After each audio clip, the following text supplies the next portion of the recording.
Allez, cette question à présent, la fenêtre de tir est-elle en train de se refermer pour la Fed? On en parle avec vous, John Plassard. Bonjour John. Bonjour David. Pour la banque Mirabeau, on parle de tout ça parce qu'il y a eu des discours, des allocutions de Jérôme Powell toute la semaine devant le Sénat et hier devant la Chambre des représentants du Congrès. On a eu des chiffres catastrophiques des PMI américains. Est-ce que tout ça complique la tâche pour le patron de la Fed?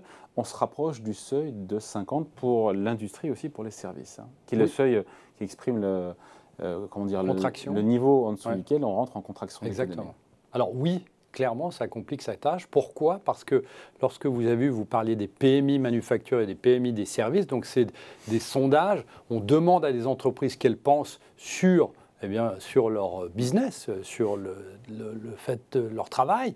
Et en fait, qu'est-ce qu'elles répondent, ces entreprises, aux États-Unis? C'était la même chose en Europe d'ailleurs. Elles disent que l'inflation est quelque chose qui les touche de plein fouet. Et donc, ils voient notamment les nouveaux carnets de commandes qui sont en train de baisser. Qu'est-ce que ça veut dire? Ça veut dire que l'inflation, qui est un des deux mandats de la Fed, la stabilité des prix, est en train de toucher de plein fouet le cœur de l'économie américaine, européenne aussi, mais dans ce cas-là, américaine. Bon, et sur ce que nous a dit encore une fois hier Jérôme Powell devant le Sénat, hier encore devant la Chambre des représentants, il donne le sentiment que la Fed est déterminée à vraiment enrayer l'inflation. La volonté de la Fed de réduire l'inflation est inconditionnelle, nous a dit Jérôme Powell. C'est clair ça comme message? C'est clair et ça nous montre qu'il n'y a pas de condition non plus de rentrer en récession. Et ça paraît assez paradoxal, mais hier, avant-hier, il avait dit qu'une récession était un cas de figure possible et que ce serait compliqué d'avoir un ralentissement ordonné. Exactement. Et il dit aussi qu'en fait, des progressions rapides de la hausse des taux entraînent normalement une récession. Et pour éviter cette récession, ce sont des facteurs qu'il ne maîtrise pas. Il a dit ça, mais...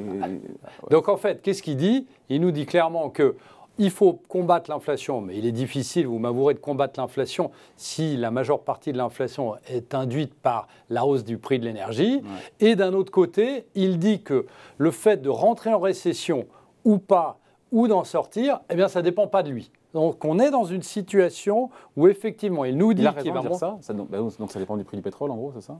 Exactement. Ça dépend aussi des prix de l'immobilier, des goulets d'étranglement, etc. L'immobilier, ça dépend un peu de ce que fait la Fed, pour le coup. Là. Exactement. Et donc, on est dans une situation où, aujourd'hui, il n'est pas regardant sur les autres facteurs et se dit qu'il faut absolument monter les taux d'intérêt pour combattre l'inflation. Mais ce qu'il ne dit pas, et c'est ça pour moi le plus important, ce qu'il ne dit pas hier, c'est qu'il est déjà, et on en a parlé ensemble, il est en train de préparer la prochaine crise. C'est-à-dire qu'il est en train de préparer les munitions pour la prochaine crise. C'est-à-dire, très concrètement, il veut faire monter très rapidement les taux, peu importe si ça a de l'impact sur de l'inflation ou pas, pour préparer la prochaine crise dans laquelle on va baisser les taux. Donc aujourd'hui, évidemment, il ne peut pas le dire. Il ne peut pas dire qu'on est en train de préparer la récession. Il est en train de nous raconter que c'est l'inflation. Il est focalisé totalement sur l'inflation. Est-ce que ces déclarations, John, elles sont cohérentes avec les prochaines hausses de taux d'intérêt de la Fed qui sont dans les tuyaux? 75 points de base a priori en juillet, par série de 50 après ou plus. C'est cohérent ou pas entre le message et ce qui est attendu par les marchés et même par les membres de la Fed? Alors c'est une question très compliquée parce que hier matin, j'aurais répondu oui. Après la publication des PMI, je vous répondrai que c'est un peu compliqué parce qu'on a vu qu'un chiffre, un seul, c'est-à-dire la croissance américaine de 8,6%, avait fait changer d'avis le président de la Fed. La croissance à 8,6%. Pardon, l'inflation, excusez-moi, l'inflation à 8,6% avait fait changer d'avis le président de la Fed puisque à la base, il voulait monter les taux la semaine passée de 0,50, mais il les a montés de 0,75. Tous ces jours en 2-3 jours. Exactement. Donc aujourd'hui, on voit que ici, vous avez une croissance qui est en train de baisser, c'est une évidence même, et en face, vous avez un président qui est assez volontariste, faucon, au quiche pour monter les taux. Mais juste après la publication donc, de ces PMI qu'on a eu hier, on a vu que les anticipations de hausse de taux qui étaient très agressives avant sont en train de baisser. Ce qui explique d'ailleurs la remontée des marchés actions à laquelle on assiste. Et la baisse aussi des rendements américains. Et la baisse, on a eu la même chose, le même mouvement en Europe, des rendements en Europe. Donc qu'est-ce que ça veut dire? Ça veut dire qu'aujourd'hui, cette théorie qui avait été mise en avant par un des membres de la Fed, qui disait qu'en septembre, on s'arrête, on regarde, on fait une pause, eh bien, elle n'est pas totalement exclue parce que... On y a songé, après on l'a exclue et finalement elle revient sur la table. Exactement, elle revient sur la table. Pourquoi? Parce qu'on se rend compte qu'effectivement, on a parallèlement à cette inflation qui est forte, largement au-dessus du bilan du mandat de la Fed, eh bien, en même temps, on a une décélération de la croissance. Vous vous souvenez, David, le premier trimestre aux États-Unis, moins 1,5%. Il est en trompe-l'œil. Tout à fait, mais vous savez que la croissance de la consommation tient bien, le taux de chômage est bas, il y a des créations d'emplois. C'est biaisé par les importations, par les exports, les imports, les stocks. Je vais vous dire une chose, David. Les estimations de la Fed d'Atlanta qu'on peut regarder sur Internet, GDP Now, donne le deuxième trimestre à 0. Donc potentiellement, on parle, les États-Unis vont rentrer en récession technique. On appelle ça une récession technique quand il y a 2 trimestres. Mais on est quand même dans une situation, et on ne peut pas l'exclure, sur laquelle la croissance est en train de baisser. Et je vous coupe, pardon, John, mais au second semestre, il s'attend, le patron de la Fed, à ce que la croissance réaccélère. C'est ce qu'il a dit hier. Hein. Oui, alors bien sûr, c'est ce qu'on appelle du wishful thinking. Je vous rappelle une chose, David, la seule chose qui importe aujourd'hui, c'est la consommation américaine. Consommation qui tient. Et qui tient sur quoi d'ailleurs? Alors elle tient sur 2 choses.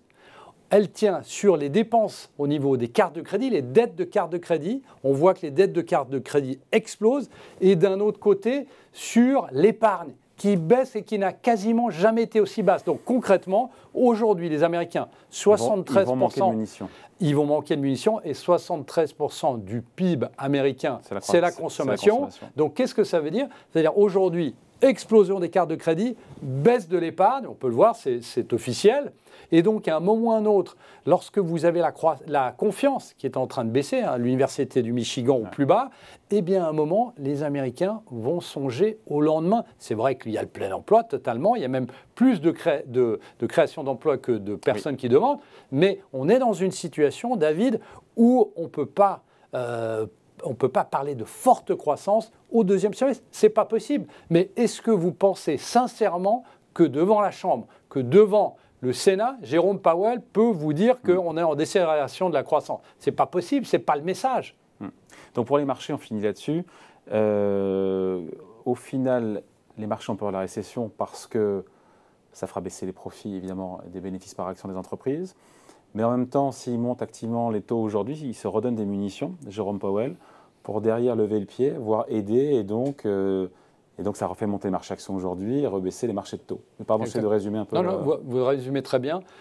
On a vu que sur le court terme, on a ce qu'on appelle aux États-Unis what is bad is good. C'est-à-dire les mauvaises nouvelles sont des bonnes nouvelles parce qu'on anticipe que la Fed va moins monter ses taux. Ça, c'est sur le court terme. Et vous avez dit une chose fondamentale juste avant, c'est que le moment de vérité, ce sera lors de la publication des 2e trimestres des entreprises. Et ça, c'est quand? C'est dans 2 à 3 semaines. Et là, on va voir qu'il y a une décélération des profits des entreprises. Et ce qui pourrait peser, notamment sur l'adaptation, notamment des analystes et des économistes, sur les anticipations de croissance pour le 2e semestre.